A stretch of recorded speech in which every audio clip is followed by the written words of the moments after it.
Welcome to your tour of the best fall colors 2025.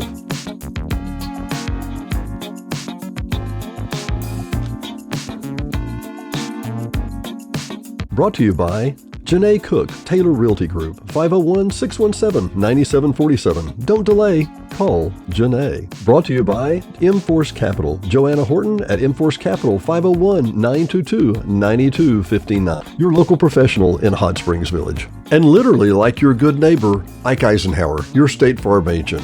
Your good neighbor is there, 501-984-4100. In this car tour, we're going to leave beautiful Hot Springs Village, Arkansas, and drive north. Sorry for the spinning map. But we're going to drive north up to a little place called Ola, O-L-A, which is on the north side of our piece of the National Forest, the Ouachita National Forest. We will leave Hot Springs Village, drive up past Blue Springs, pass up past Jessieville, probably take a little dip at Iron Springs for a minute there. And basically, if you'll notice, we're going on up through the National Forest the entire way. We go past Nimrod, we're going to turn left at Ola, and there's a couple of ways you can go here, but essentially we're going back up this way till we can get to the Palisades area overlook of beautiful Petit Jean and Petit Jean State Park in Arkansas.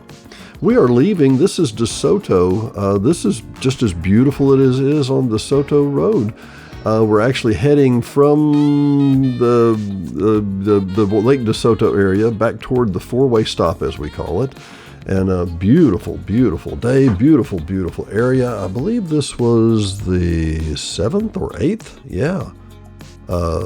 And what a perfect day. I mean, perfect. For those of you wondering what the colors look like inside of Hot Springs Village, Arkansas, this is it. We are at the four-way stop, which is kind of the middle stain thing. If you look to the right, which you can't, sorry, but if you look to the right, you would see what we call the Shell Station. And just to the right also is one of our other sponsors, the fine folks at the Midnight Tavern. Great folks. Hey, they got pinball, people, really. On the left-hand side is a big residential area with very, very few houses. These are some of the main power lines that feed the entire village. This is the mains that came in from the west end. On the right-hand side is the pickleball court, the pool, the the DeSoto golf course. There's the DeSoto games area to the side, and then there's the DeSoto Club to the right. Now, when the DeSoto Club was built in the early 70s, you actually had to have a jacket to come in, and the women had to have dresses. So there was none of this, come in your pajamas kind of thing we're seeing today. Yeah, anyway, moving right along. Still large area to the left that is just beautiful, beautiful trees. These are probably about 70 to 90 years old in that time when Mr. Cooper bought this. They were relatively several mature trees at that time, but look how tall those pines are now. It's a good thing that this soil grows pine trees because it doesn't grow much else. We're on the very back part of the last back nine of DeSoto Golf Course on the right. We're about to come around the corner, and I've sped this tape up about 175%. So it's about 75% faster than it should be, so don't drive this fast, people. It's 30 through here, and now it's, boom, 20 right here. And the Popo will sit right there at the west gate, and they will write you a ticket. Well, okay, they'll give you a warning. They're really nice guys, seriously. We're up here at the intersection to Highway 7. Right across the way is Brookshires. And then the beautiful, beautiful bank and Village Hardware to the right, Walgreens to the right, a couple of medical buildings to the left. There is a funeral home to the left. To the right here is El Padrino's. To the left is my friend Mr. Ike Eisenhower, our new sponsor. Been a sponsor on another show with me before, but a fantastic guy. Just a pleasure to work with. Again, you know, nobody puts a gun to my head and says, Dennis, you got to work with these people or you got to advertise with them. No, these are great people that I'm proud to do business with. On the right here is Macaulay Field and the Home Plate Restaurant right here at the corner of Strawberry 3000 and Highway 7. Now we're proceeding north on Highway 7. We're going up toward Jessieville. There's a beautiful cemetery here on the right, and then Clampetts Country Kitchen Right here to the right, not yet a sponsor. You hear that, Joey? Not yet a sponsor, but great folks, and we enjoy doing work with them. I've been going through this area recently up to the Coleman Crystal Mine. Now, the Bennett Stone is here on the left, and the Bennetts have been laying stone in the village for 55 years, since the day it was born. And here's the Coleman Crystal Mine shop. And a little bit further up, you can turn left and go up to one of the 2 Coleman Crystal mines. With this area we're about to visit is a place called Blue Spring. If you turn left, right about here, that's right, turn left, right here. Was that confusing? Yeah, you'll be on the road that goes, I think it's 298, that goes east and west, north of the entire Lake Ouachita complex. And it goes a long way out there toward Mount Ida. And once again, as you can tell, nobody needs to narrate this. It's just stinking gorgeous. This is, again, Highway 7 coming into the south side of Jessieville.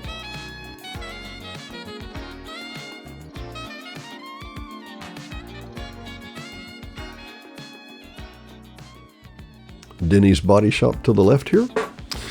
Coming up on the right in just a minute will be the Jessieville High School and junior high and middle school and everything. And really an impressive organization for, frankly, a country school. Really, it is.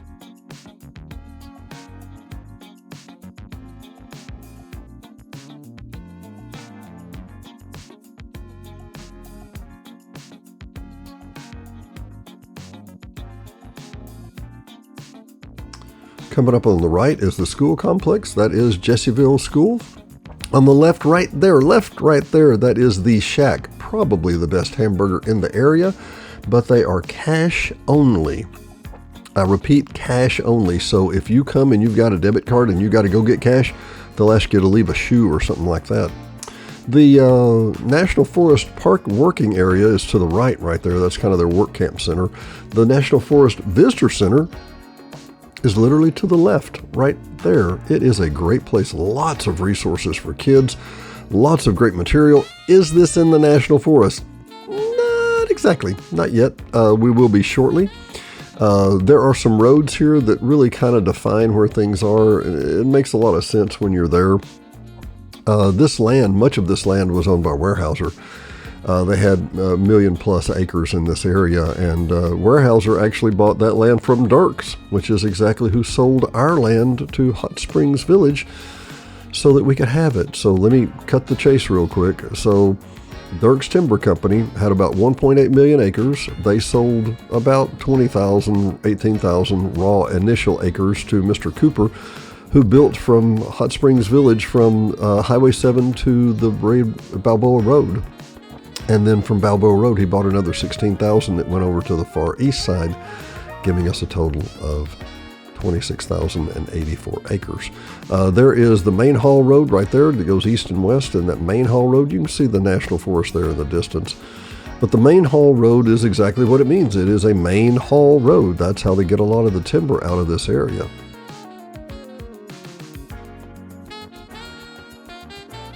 Highway 7 runs north and south through the through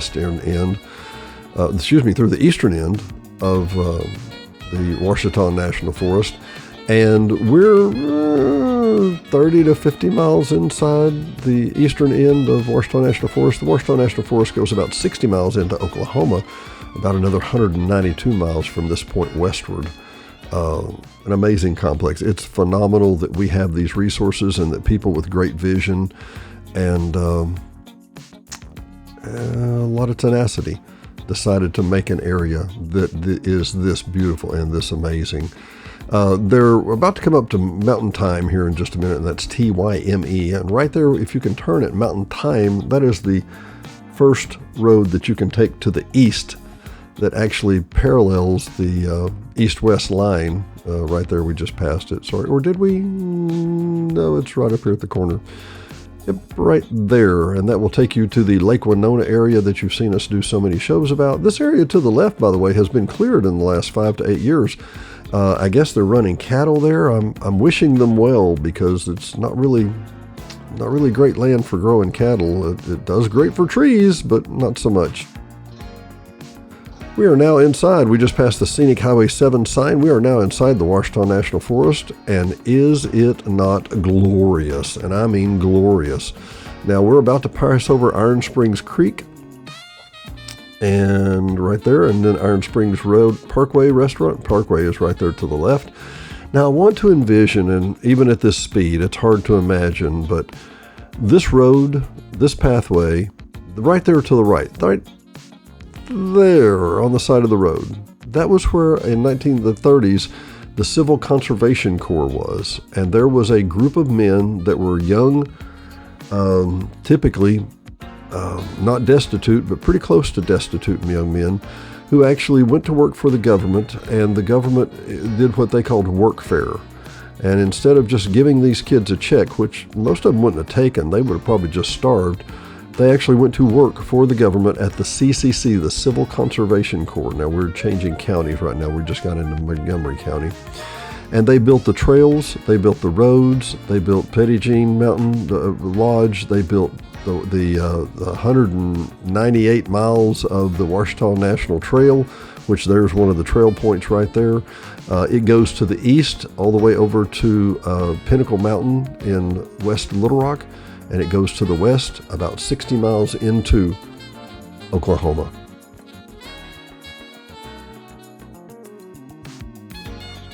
The top of this next hill is the Winona Trail that goes east and west. If you turn right up here at the top of the hill, right there, you will go to the Lake Winona Lake. That is the water supply, the auxiliary water supply for Little Rock, Arkansas. And it's about 35 miles west of Little Rock, but it does serve as an alternate water supply in case Maumelle has a problem. As you can tell, and imagine now, remember where I said the CCC was, where the CCC camp at Iron Springs was, okay? Now imagine this road wasn't paved. Imagine you had 1925 and 1930s trucks.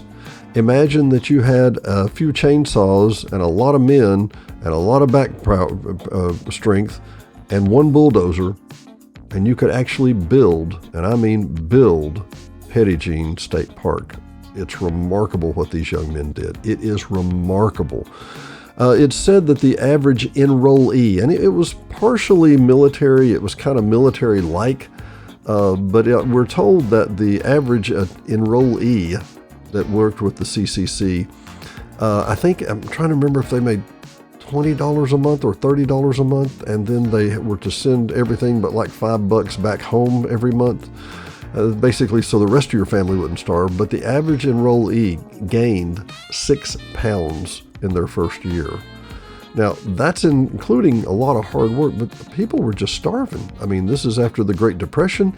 There weren't jobs to be had. If you had a job to be had, maybe you could find a job in a major city. You weren't going to find it in Hollis, Arkansas.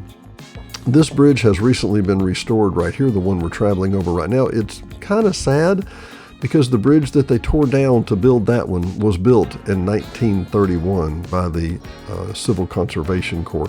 I'm going to encourage you to strongly take a look and see the other things the CCC has done. We literally are riding on the shoulders of giants at this point. Just around this next corner is going to be the Hollis CCC. Now, okay, Dennis, it's another CCC. Imagine the, I think, 9 miles that we've traveled in the time that I've been talking here. Imagine that you were doing that in a truck that had tube tires, gentlemen, you men who are listening, not tubeless, but tube tires, and probably in a 1925, 1930 truck, and you were going this way, God forbid, at night. Yeah, good luck. And that Hollis CCC camp is just up here on the left. And literally, we're crossing over a very large creek right down below us. And that creek goes to the left, back behind the CCC camp.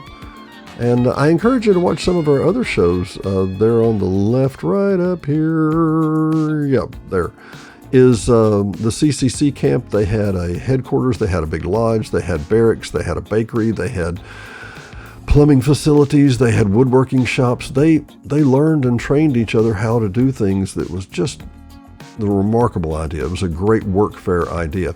Caddy corner from that, one of the other shows that you've seen, you'll see Bear Lake, which is a stunning. I think it's a 600-acre lake way back up in the woods.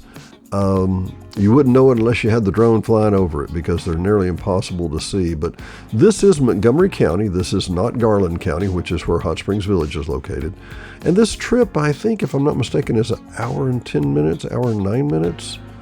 And here is the official. Now there's the creek right there, and this is the official to our left right here. This is the Lake Winona, or the Hollis CCC camp. I did turn in here, didn't I? Sorry, but at this speed, it's going to be a zippy. You can pull in here. There's a little board there where you can read about the information. There are a couple of bathhouses there, little baths, I should say. But this was its own little town. As many as 200 men at sometimes, probably between 60 and 80 most times. As you can see over the right-hand side, there's the platforms and the pavilions that used to be there.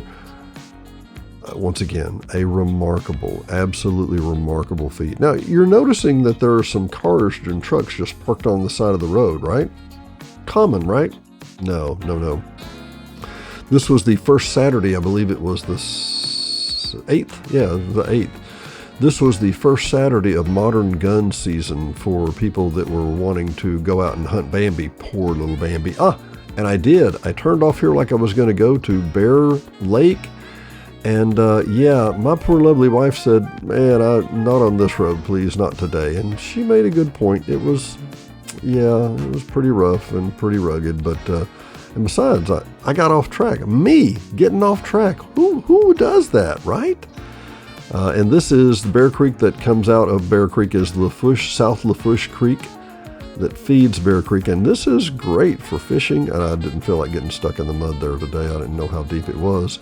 But that's the bridge, another new bridge that they just built that replaced the 1930s CCC bridge.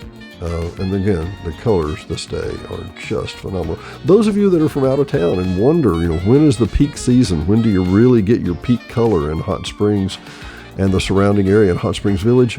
Yeah, it's typically the 3rd week of October to the 2nd week of November. And I'll tell you what's going on here. This is, like I say, this is the first full week of November. And to just be very blunt about it, it all happened at once.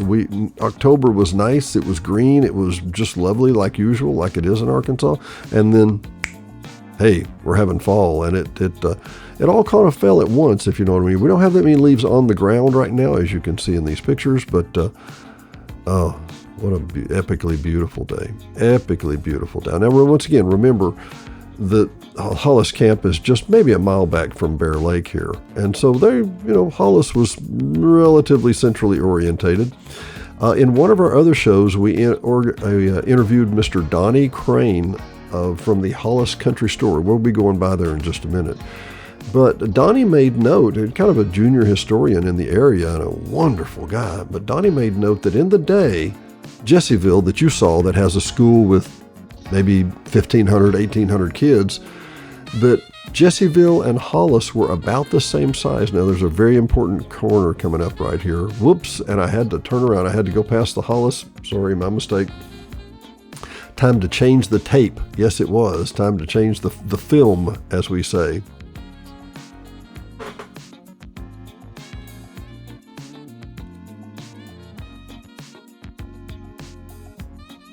All right, the film is reloaded, to use that term, and we are back on our way. Headed up Highway 7 North, coming up to another mountain ridge. This is going to be a very curvy area.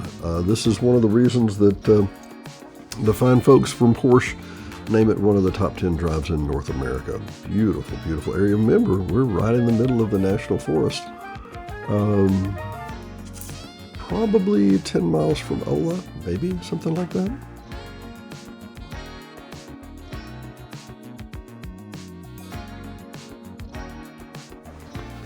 Long, steady climb, and then a sign. I love this sign.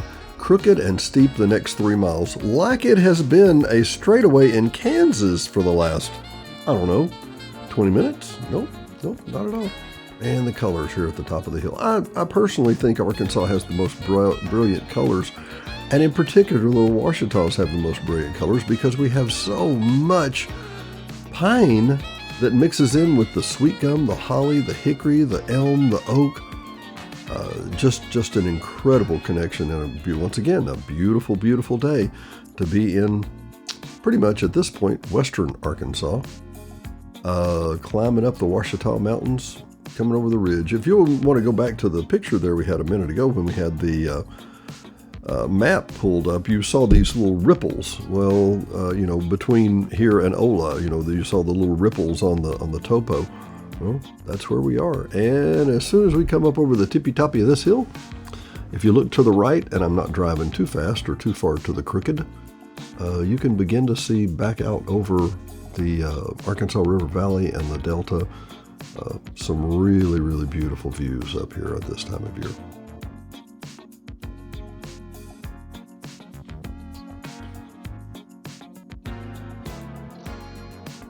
I made a misstatement earlier on one of the other shows. I said there were 75 Arkansas parks. I think there's 52.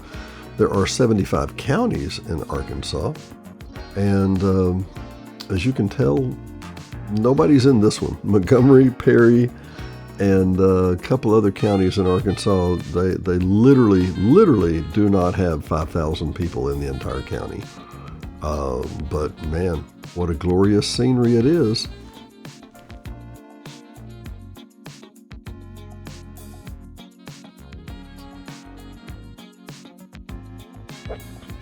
I want to encourage you to go back and see some of those other shows we did with Mr. Donnie Crane at the Hollis Country Store. I'm sorry that the camera played out during that part. Apparently I ran out of film at that time. So Donnie and I have some of my very best drone work, I believe. They're from the Forked Mountain area. And then and this is the very, very, very tip top. This is the top of the hill.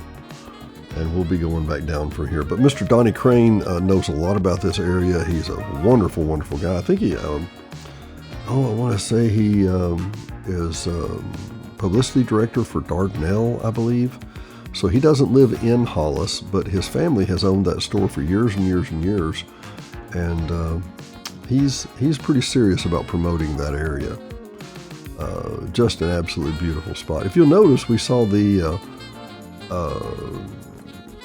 Dodge Vipers a moment ago. If we haven't, we're about to. But this is a place where the fine folks from Oklahoma will come over into Arkansas and run up and down the Ouachita Trail, this area, because it is so absolutely beautiful.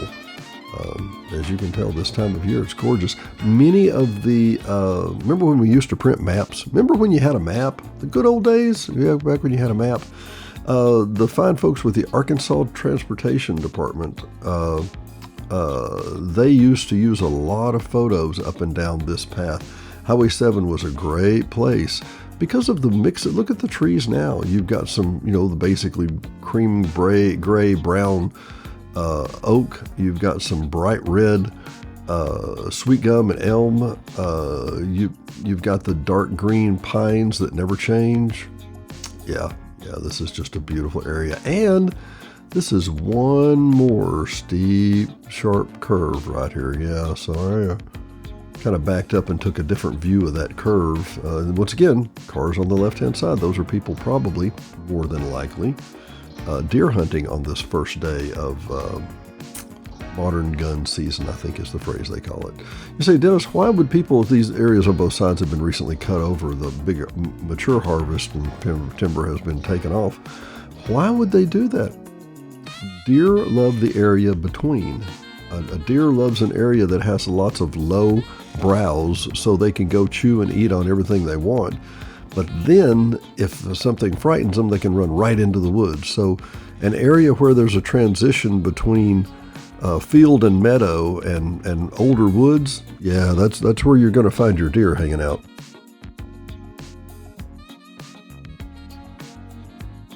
Actually, coming out of part of the National Forest for just a minute, some of these homes, and you see in the distance there, you can see some of the Clarksville, Dardanelle area.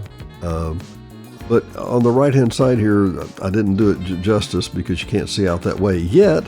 But as more leaves fall, you'll be able to see that it really does become very, very beautiful. The overlook here is just really something. And by the way, one of our favorite places in Russellville is the Old Bank. And it literally is an old bank. And again, we're back on the road here. Once again, this is 175% of the regular speed, so it's about 3/4. It's not double speed, but you'll get the idea that we don't want to just sit and wait forever, if you know what I mean. So beautiful, beautiful day, waiting for traffic to be clear in both directions so I can pull out and get going here. I had to reload some film here. This is just north of Lake Nimrod, and we skipped that intersection accidentally. I didn't mean to. Lake Nimrod is its own beautiful entity, and I would strongly encourage you. Once again, it's basically a lake in the middle of the forest to control flooding on some of the bigger lakes there, in particular the Fouche La River, Fouche La Fève River, Fouche meaning creek. And we're coming up on a big hill here on the left-hand side. You can look back over Lake Nimrod. It is a fantastic view back up here. And this is a long, steady, straight climb to one of my favorite spots on this trip, which is a little picnic spot right here at the very, very top of the mountain. And you turn and you take a quick tour through the little picnic area. And I've sped it up now. Once again, we weren't driving this fast through here, but you get the picture. Diane and I pulled up there one time and had a picnic and sat on the car and talked a minute, and got dark, and we decided to go back home, and it was time to go south and head back to Hot Springs Village, the beautiful Hot Springs Village, Arkansas. And we turned left at this point and went down that hill and got about halfway down that same hill, and Diane said, "Have you seen my phone?" Words you don't want to hear when you realize it could have been left on the back of the car. Yeah, we drove back up to the hill, got an internet signal enough to turn her phone tracking on, and there you go. There's the river valley over Dardanelle, and that's Ola actually, but it looks out toward Petit Jean that you're looking at there. Yeah, we were able to find her phone just off the side of the road, making a beeping, buzzing noise. Thank you, Jesus. But hey, listen, if you don't have that tracking on your phone turned on, yeah, I strongly recommend you do that. It's a great improvement. We'll be coming down the hill now, as you can see, and that direction will be putting us right down into greater downtown Ola, O-L-A, and I don't know, I have no idea if that was named a Spanish name, or I don't know. I do not know. You'd think I'd know these things, wouldn't you?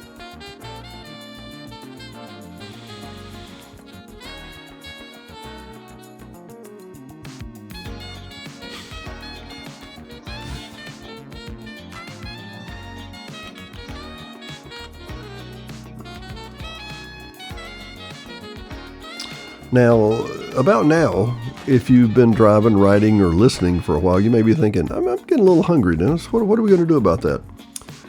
There are some great burgers. It's a little gas station burger, and I would think, oh, come on, man. But right at the intersection, when we pull up here in Ola, you're going to see it's really great. It seriously, they have really great hamburgers, and don't let the looks deceive you. How about that? It's better than it looks, a lot better than it looks. Now you're looking north from the Ouachitas. There's still the foothills. You could be watching or seeing some of the Ozarks in the future up there, because we're about to go through the river valley, and that's usually what delineates them. Interstate 40 runs from Little Rock up through Tulsa and out that way, or out through Oklahoma, I should say. And the north side of that road, the north side of Interstate 40, has something we don't have a lot of down here, and they become very, very prolific there. We're about to the intersection here. But in north central Arkansas, in the Ozarks, they have tons of just volunteer cedar trees, and they are everywhere. Now, here in south of Interstate 40, we got some cedar trees here and there, but they're not as numerous at all as they are on this area. So here we are in the greater city of Ola. We're going to stop right here at this stop sign and turn left. And directly across from you is the 7T Quick Stop. 7T Quick Stop. The one right that we saw, not the one on the left, but the one straight ahead. They really do have a great burger, Diane. I've stopped there many times. Now, I'm going to warn you that if you're going to go the way that we're giving you right now, this path, and you're going to turn and go up north up Scenic Highway 7, and it is scenic, it's a beautiful drive, do not drive the speed that I'm driving right now, or that it appears that I'm driving, because this is a hot spot for getting your ticket. Absolutely. They will write you one up right here. They will, my friends.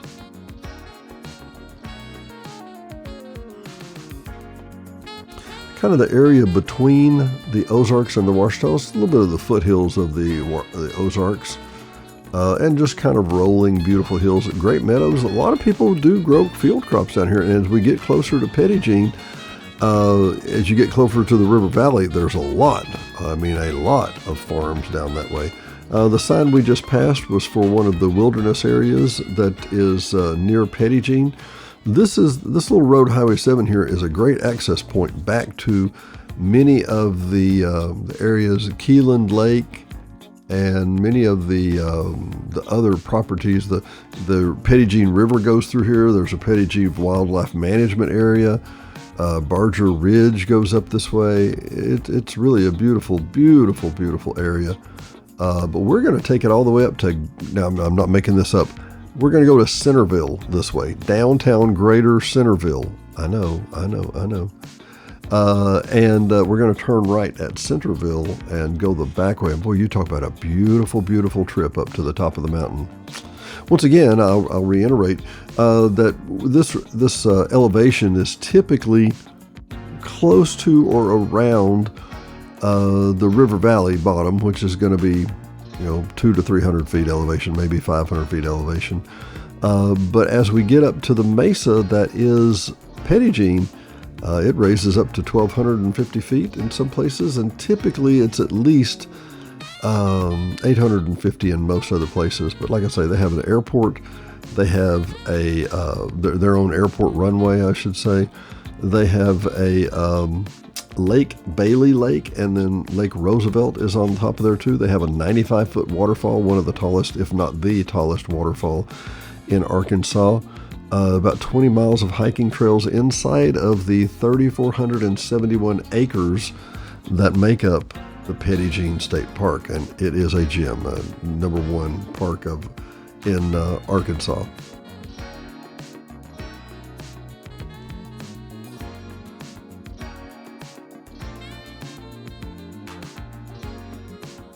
Just to recap real quick here, Hot Springs Village Venues is a podcast and a YouTube show about the things to do in and around Hot Springs Village, Arkansas. We try to contain ourselves to roughly an hour from Hot Springs Village. So this is about an hour 15, hour 10. And we're going to come up to the Palisandro Vistage Point, and you will see this used to be, when I was a kid, it was a bunch of big boulders, and your mom said things like, "Don't fall over." And then as time went on, then they put a fence on top of that, on the border as best they could. And then they built some beautiful little platforms up at the top. Now you're saying, well, Dennis, this sounds like an interesting show. Where can I see that other one? Well, in a rare change, we've actually put these shows together. If you want to see the next show that we're talking about, the fall colors and the drone work at Petit Jean, just stay tuned. It actually is coming up in just another 10 or 15 minutes. If you'll notice, this program does have chapters. We don't want you to have to watch everything linearly. If there's some part that you're not terribly interested in, just skip over it and it'll go to the next chapter, pick up and take you out where you need to go. We are coming into Centerville, I believe, if I'm not mistaken. Centerville, that's right. Centerville. Yeah, technical name. Beautiful little towns all up and down through here, as you can tell. I mean, simply gorgeous areas.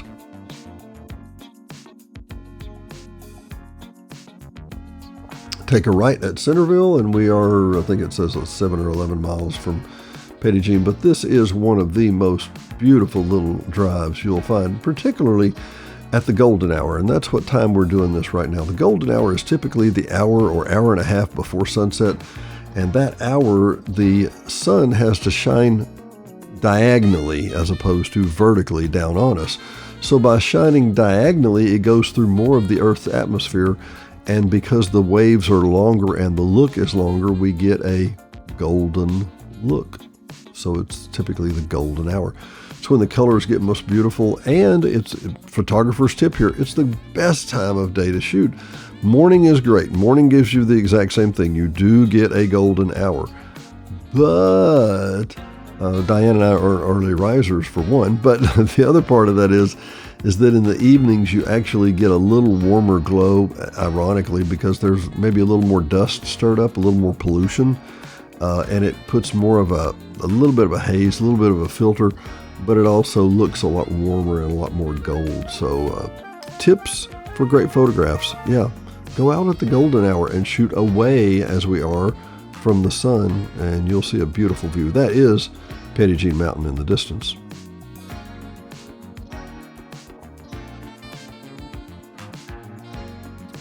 And in some ways, this reminds me of being in the Rockies, because you turn the corner and you think you're about there, and you look and you say, well, this is it. I can get there. We can hear. I'm still another 10 minutes away. Yeah. Except in the Rockies, it's, 2 hours.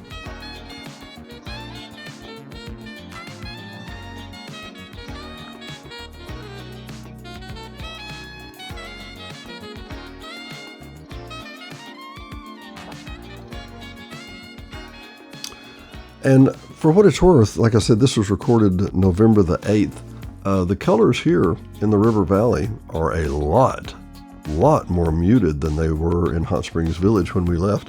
I don't know if we just got more rain in Hot Springs Village and that kept us green longer. That's quite a possibility. It's I guess a probability, but we just noticed that the grass was greener here, the trees were greener. It just the colors hadn't changed as much. As I mentioned, some of this area down here, as you get down to the bottoms, is really, really great agricultural land, simply because it's been flooded by the Arkansas River before we, quote, tamed the Arkansas River. Good luck with that. But before we dammed and navigated the Arkansas River, this area had Delta River sludge on it every other year, I would suspect. So a little pop trivia quiz. Arkansas is now known as the natural state. Cute little pun, right? I don't think that means we're out standing naked in the yard all the time, but yeah, the natural state. Yeah. What was the motto of Arkansas before the natural state? I think it changed in 72 or 68, something like that. But before then, we were known as... Well, my mouth trumpet's out of tune. Yeah, we were known as the Bear State, B-E-A-R State, because basically we had more bears at one time than pretty much anywhere else. We had tremendous amounts of deer and tremendous amounts of elk and cougars, and I mean, you name it. But then in the 20s, the 1920s and 30s, we decided that everything needed to be, quote, tamed, close quote. And yeah, when we did that, we literally had to reintroduce white-tailed deer into some parts of Arkansas because they had been so decimated. The Game and Fish stepped in and said, whoa, was founded. Game and Fish was founded. And after they were founded, it was, okay, yeah, well, let's put a limit on hunting, and you have to report everything in that you shot. And the first few years of Game and Fish were not friendly ones at all. There's the end of the mesa. We're going to look at right there at the west end of the mesa. The east end of the mesa is closest to the Rockefeller Farms and the airport and the Petit Jean gravesite that we actually didn't talk about. So Petit Jean is a rumor, a myth, I don't know. In the 1700s, it said that a little girl named Petite Jean, or Petite, John, we'll come to that in a minute, dressed up as a little boy and stowed away on a boat so that she could be with her fiance, and they floated up the Arkansas River from the Mississippi, and Petite Jean got sick. And the rumor was, and this is how the legend goes, and who knows what is the truth, but Petite Jean was dressed up like a Petit Jean, and then she wanted to be buried on top of the mountain. So they carried her to the top of the mountain to bury her. But before that, they had found out when they unclothed her because she was ill that Petite Jean was actually Petite Jean. So and then if you want to see more about that, there's Encyclopedia of Arkansas has an excellent article about that. Or if you want, but they just kind of touch on it. The back of the menus at the Mather Lodge at Petit Jean State Park really cover it quite well, and they tell the legend better than most, I guess, if it's legend.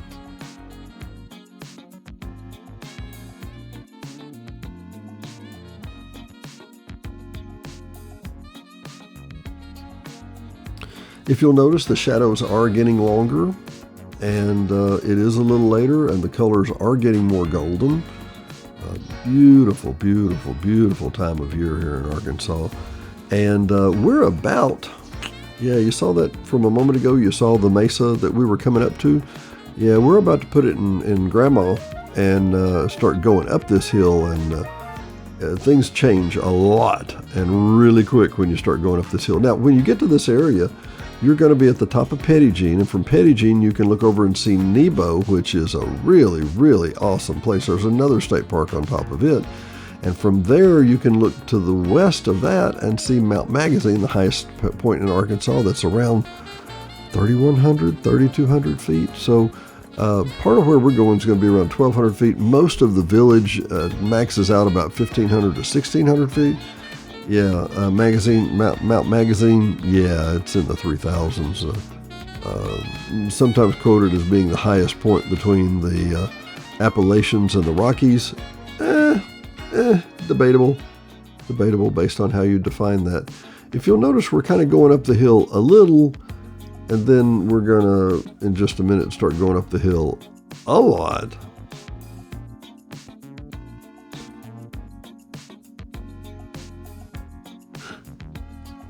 Once again, I encourage you, if you would, stay tuned to the end of the program if you want to see the show about Petit Jean. We kind of included it in its totality. Boy, I didn't realize the wide-angle lens has kind of flattened that out and made it look like it's not as steep as it is, because that little corner back there, number one, it's really, really sharp. As you could tell, a lot of things were scuffed up there. You wouldn't want to take your RV trailer up that way, but some people do. But it's a lot more steep than you would think also. Now we're coming up the hill pretty significantly at this point.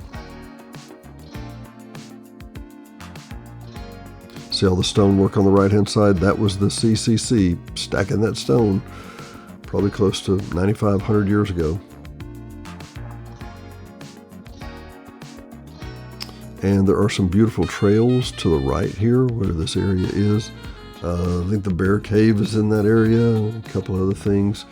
It's a very, very impressive area. Now, if you'll notice, we're still going up, and still going up, and still going up.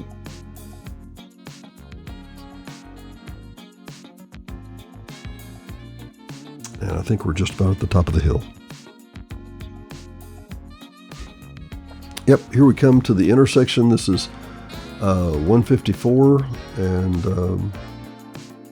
we're going to T-bone right here into the intersection 155 and our little. This is the Palisades Viewpoint, and really nice. It's a handicap accessible. Obviously, of course, we've got that sped up, but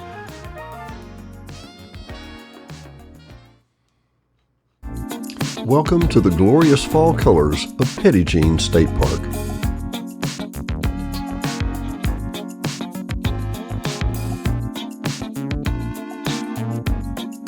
Brought to you by Janae Cook, Taylor Realty Group, 501-617-9747. Don't delay, call call Janae. Brought to you by M-Force Capital. Joanna Horton at M-Force Capital, 501-922-9259. Your local professional in Hot Springs Village.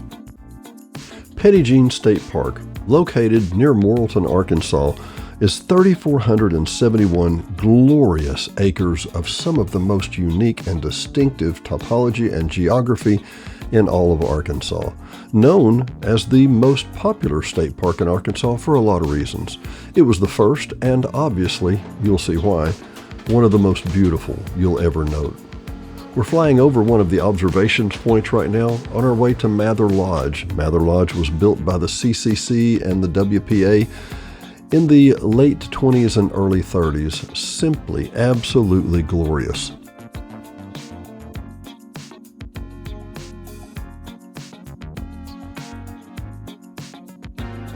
Petit Jean River that forms comes out of Bailey Lake. Just right behind that little crevice, there's a 100-acre lake that all of Petit Jean State Park is built around. As you'll notice on the right-hand side as we zoom in, there's another viewpoint. Yeah, the Cedar Falls Overlook, which is handicap accessible. This is a 95-foot waterfall for Cedar Falls, spectacular falls that plunges into the canyon, an absolute must-see. It's about a 2-mile round trip to walk down to the bottom and come back up, and it says that it's strenuous, and that's not exactly correct. The walking down part is very easy. The coming back up part, that's very strenuous, yeah.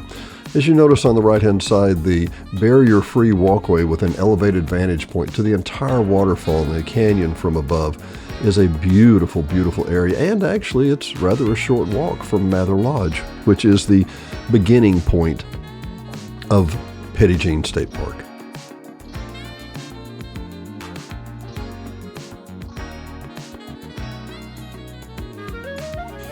Other points inside Petit Jean State Park are the Mary Ann Ricker Overlook, including a clear view of the Mount Nebo and the distant Mount Magazine, Arkansas's highest point, in the distance. Now that's located on Red Bluff Drive, on the Scenic Drive on the north side. Also, the Palisades Overlook, which is where we're planted right now. It's an excellent viewpoint for seeing the sunset over the Arkansas River Valley and looking down onto Cedar Creek Canyon. That's located on Highway 154, but you'll see more of that here in just a minute. Obviously, you can take any of the amenities that you want in Petit Jean State Park and use them as you wish. You can actually go kayaking, fishing, paddle boating, anything you want on the 100-acre long Lake Bailey that is located just above the waterfalls. Lake Bailey is also surrounded on the south side by the visitor campground and the visitor center. They've recently built a brand new visitor center that is interactive for the kids. It is amazing, absolutely amazing. We didn't cover it on this trip. I've got other video and we'll come back in and see that. But I think one of the most amazing things about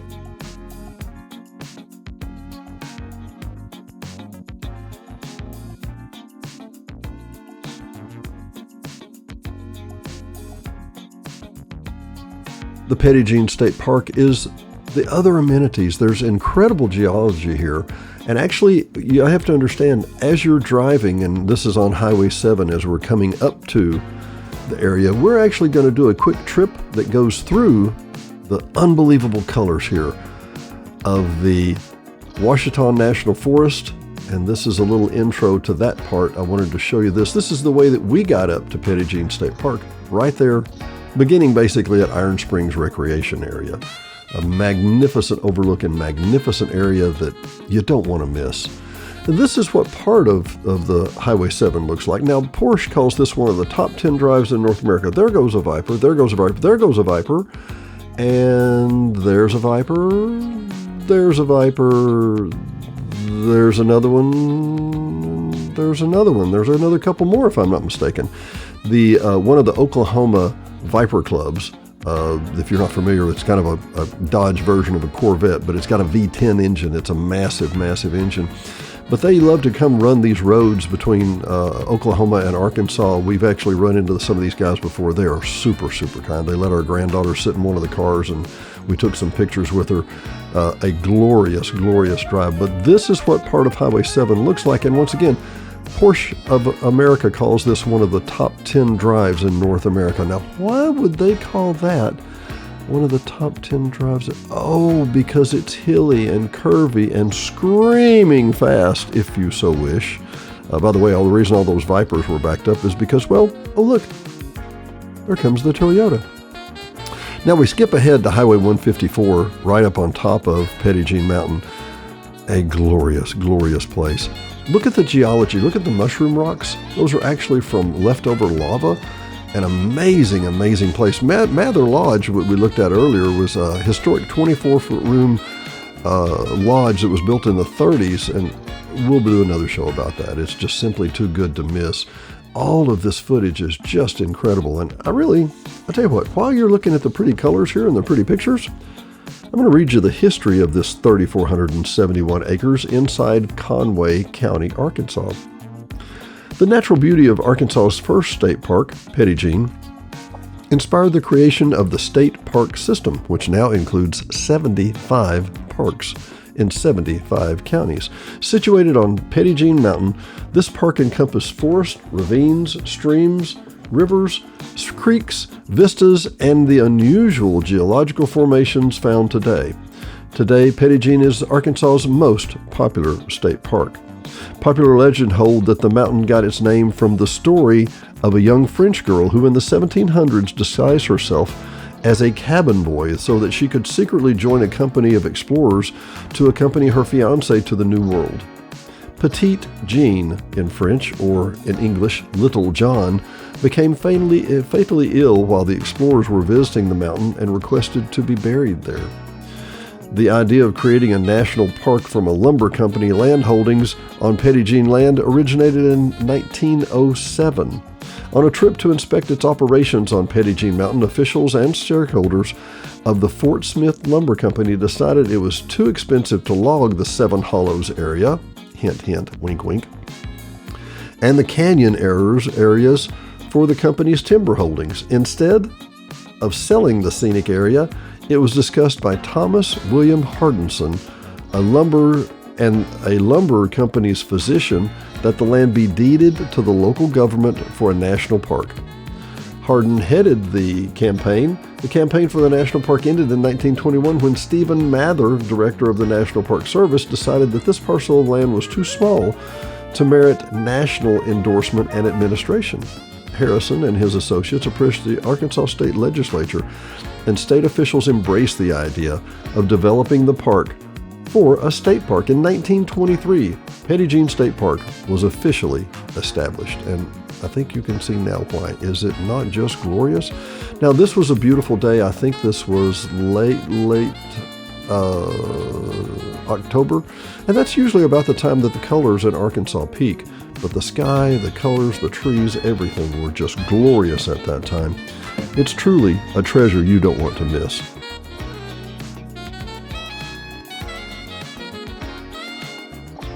Early development of the park was performed by the CCC, the Civil Conservation Corps. If you don't know anything about them, watch some of our other shows. These gentlemen were pillars of our society. From 1933 to 1941, they constructed roads, buildings, bridges, lakes, and trails that are still in use today. The CCC company that worked on the park was different from most of Arkansas in that it consistently maintained veterans of World War I. The Veterans Company that was part of Petit Jean was judged by a visiting CCC official in 1934 as having the highest morale and the best CCC camp in Arkansas. Most of the existing CCC camps were built in a rustic style of architectural style, and they're listed on the Historic Register of Places. Mather Lodge, a 24-room guest facility, which is being renovated as we speak, is one of the most significant CCC structures in the state and the only lodge built by the CCC in an Arkansas State Park. The Cedar Falls Trail, the 2-mile round trip that begins at Mather Lodge, is designated as a National Historic District also. Mather Lodge closed in 2010 for renovations and reopened in May of 2012. The $4.3 million renovation sought to create an updated and modern facility while having little impact on the CCC's original 1930s work, and they have done a masterful job of that.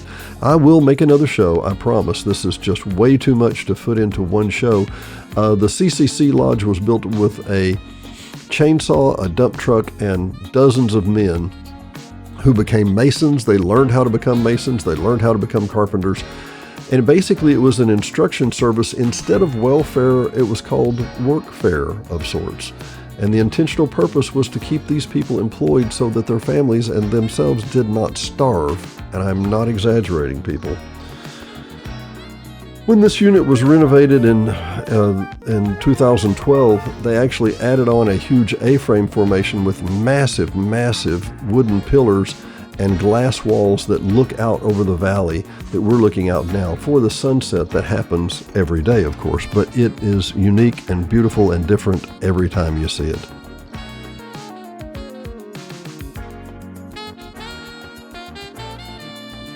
More modern architectural styles were added to the park in 1948 with the construction of a two-story dormitory, continued from the 50s and through the 70s with construction facilities such as cabins, swimming pools, and renovated interiors for some of the existing buildings.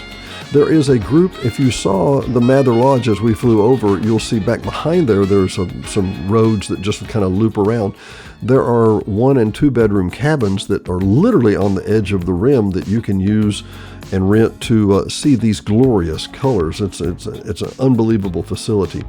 Since the 1980s, the emphasis has been on restoring original design elements during renovation of the historical structures and modifying the structures from the 50s to the 70s to fit the rustic style domain. You know, we would call it National Park brown and stone, and I love it. And that's one of the things that Hot Springs Village has in common with it so much.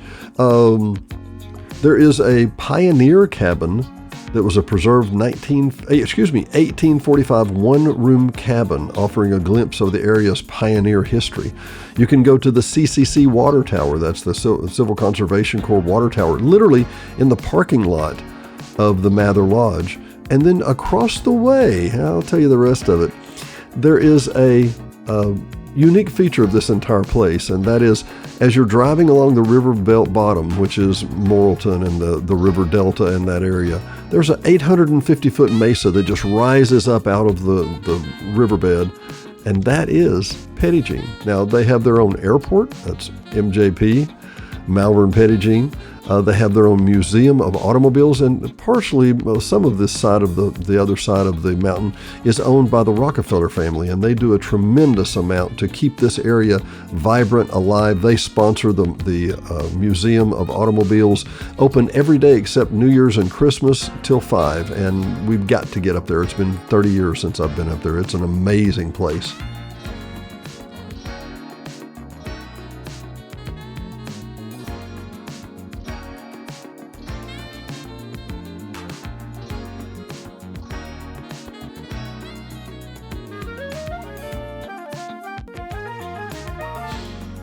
In August 2000, a forest fire swept through the Seven Hollows area of Petit Jean, devastating some of the area.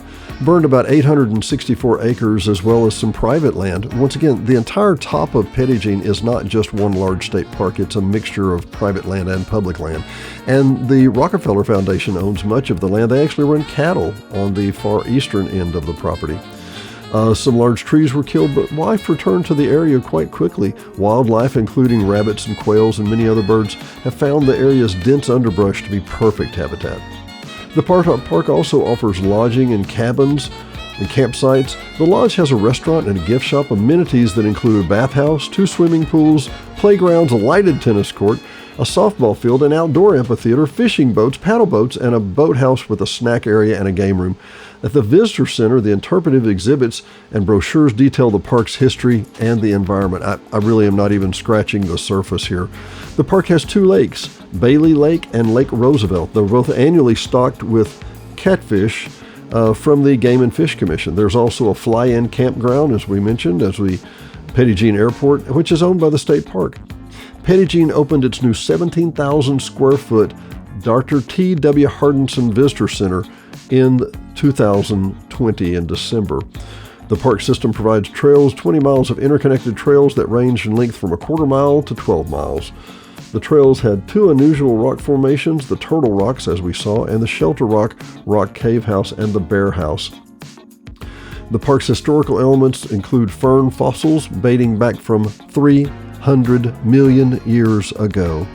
A cabin constructed in 1845 by John Walker, the second white settler on Petit Jean Mountain, and an Indian pictographs of rock shelters that are hundreds of thousands of years old. The supposed resting place of Petit Jean, the legendary Petit Jean, is preserved on this area also. Also, as we mentioned, there's the Automobile Museum that has automobiles going back to 1904.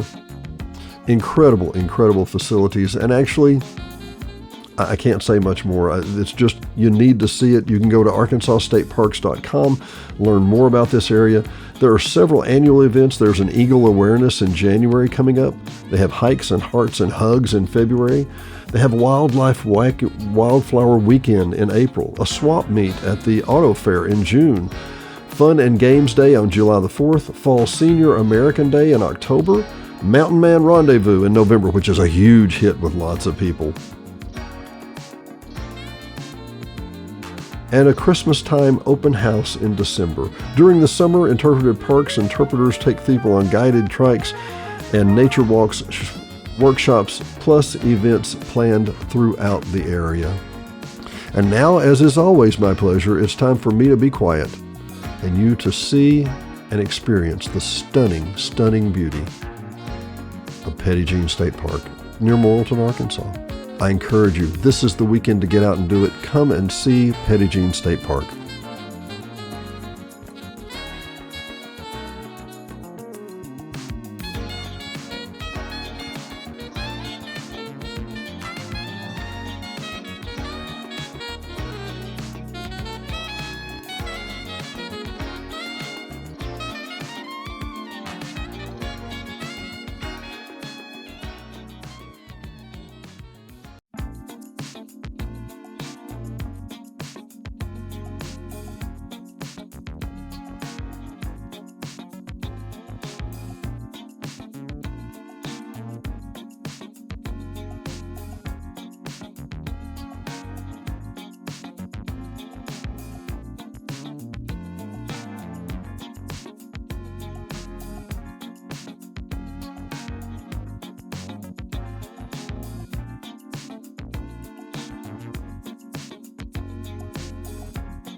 Don't delay. Call Janae. Janae Cook, Taylor Realty, 501-617-9747. Whether you're buying, selling, or just considering.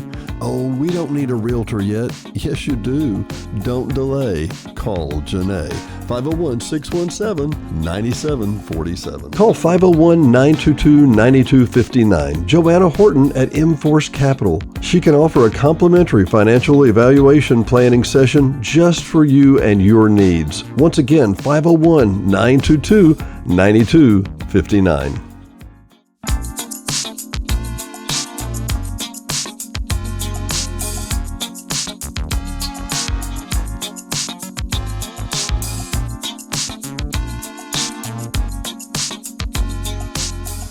Hot Springs Village Venues is brought to you by KVRE at 92.9 and streaming worldwide on iHeartRadio. KVRE is your family-owned local hometown radio station, so be sure and tune in for live local programming, news, sports, and information every day at 92.9. HSV Radio.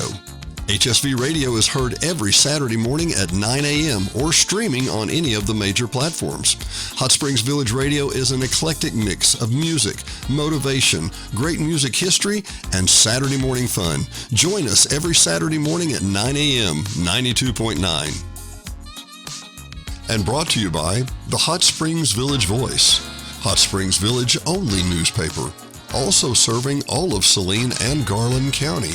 Your local newspaper for local events. No one else has more local news than the Hot Springs Village Voice about the Hot Springs Village area. Sign up today at hsvvoice.com or call 501-623-6397. Again, that's 501-623-6397. Located at 3576 North Highway 7 in Hot Springs Village, Arkansas, just in front of Walmart.